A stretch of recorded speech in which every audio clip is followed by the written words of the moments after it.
মোৰ অহাৰ উদ্দেশ্যটো মই কৈ দিম নহয় দেই, তুমি এৰা। নমস্কাৰ দেই। মই একচুৱেলি ক'বলৈ গ'লে সদায় এই কাম গাঁৱততো প্ৰায় এইখিনি ঘৰতে হৈ গৈছে আৰু বাইদেউৰ ঘৰত অহাকালিলৈ হেৰি কৰা হ'ব। মই একচুৱেলি অভিযান এটা চলাই আছোঁ, মিছন এটা কমপ্লিটলি মোৰ ইচ্ছাৰে, কোনো পঠীয়া নাই, চৰকাৰী বেচৰকাৰী বুলি নহয়। মানে অভিযানটো হ'ল শিক্ষা, পৰিৱেশ, শান্তি আৰু একতা, ঐক্য। মই ফ্ৰী টিউশ্যন কৰোঁ আৰু ডেইলি গছ ৰুওঁ। এনেই সেইটো মোৰ চখ হয়, এনেই মই কাম কৰি মানে প্ৰায় ৰাতিয়ে হয়, দিনততো সময় নিমিলেগৈ মানে, কেতিয়াবা মিলে কেতিয়াবা নিমিলে, চাকৰিও আছে যে। তো বিশ্বনাথ চাৰিআলিত থাকোঁ, চাকৰি কৰোঁ, কিন্তু এতিয়া গোগামুখৰ ঘৰ ইয়াতে আছে। তো সেইকাৰণে দাদাক লগ পালোঁ, ক'লে মানে লাগে বুলি, মই বেলেগ জেগাত নহ'লে গৈ আছিলোঁ আৰু যিয়ে নহয় বহুত আঁকোৱালি লৈছে, ধন্যবাদ।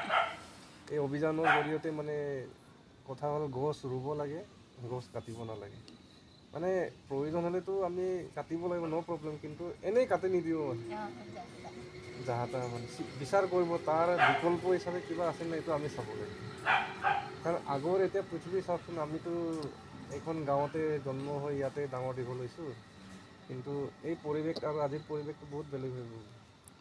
চৰাই চিৰিকটি, জীৱ জন্তু, ডাঙৰ ডাঙৰ গছ চব চেছ হোৱাৰ ফলত নুশুনা বেমাৰ, মৰম চেনেহ চব বস্তুবিলাক মানে প্ৰকৃতিৰ লগত মানুহ নথকাৰ কাৰণে বেয়া দিশলৈ গৈ আছে ক'বলৈ গ'লে, আমি সকলোৱে জানো। তো অলপ সজাগ হওক বুলি, মইতো আপোনালোকক বুজোৱাৰ কোনো হেৰি নাই, আপোনালোকে সকলোৱে এইকেইজনক বুজাব লাগিব মেইন। তেওঁলোকে শগুনটো, ঘৰচিৰিকা এইবোৰ বুজিয়ে নাপায়। গছ মানে এই চিপছ পেকেট কিবা কিবি দোকানত, ইণ্টাৰনেটত কি কি বস্তু চব কৈ দিব। 10জোপা গছৰ নাম ক'ব পাৰিবা? কুৱেশ্যন নম্বৰ হয়, কুৱেশ্যন মাৰ্ক হ'ব ন। সেইকাৰণে অন্তত তোমাকতো দুবছৰ আগতে মই ফ্ৰী ক্লাছ কৰিছিলোঁ। সজাগ হ'ব লাগিব, বাৰ্থডেবিলাকত গছ ৰুব লাগিব। বাৰ্থডে বুলিয়ে নহয়, বাৰ্থডেটো স্পেচিয়েল ডে হোৱাৰ কাৰণে কৈছোঁ আৰু। তো আমি সজাগ নহ'লে কোনে সজাগ, আমিয়ে পৃথিৱীটো বচাব লাগিব, কাৰণ আমিয়ে ধ্বংস কৰি আছোঁ। কথাটো সেইটো। তো বিশেষ দীঘলীয়া নকৰোঁ, মানে এই গছ ৰোৱাৰ চলেৰে মানে অকণমান বস্তু নিশ্চয় এটা পৰি হ'লেও মনত থাকিব। আৰু এই গছজোপা মানে তোমাৰ ককাৰ নামত ৰুম, আপোনাৰ চচুৰ বুঢ়া হ'ব। স্বৰ্গীয় কি আছিলে নামটো? কৈলাশগিৰিৰ আত্মাৰ সদ্গতি ধুম, তেওঁ য'তে নাথাকক কিয় সুখ শান্তি হৈ থাকক। গছজোপাৰ জৰিয়তে নিশ্চয় পৰিয়ালৰ সুখ শান্তি, কেম্পাছ গোটেই এৰিয়াটোৱে মানে, কাৰণ মেডিচিনৰ গুণ বহুত আছে ইয়াত, মহানিমৰ মহাগুণ আছে।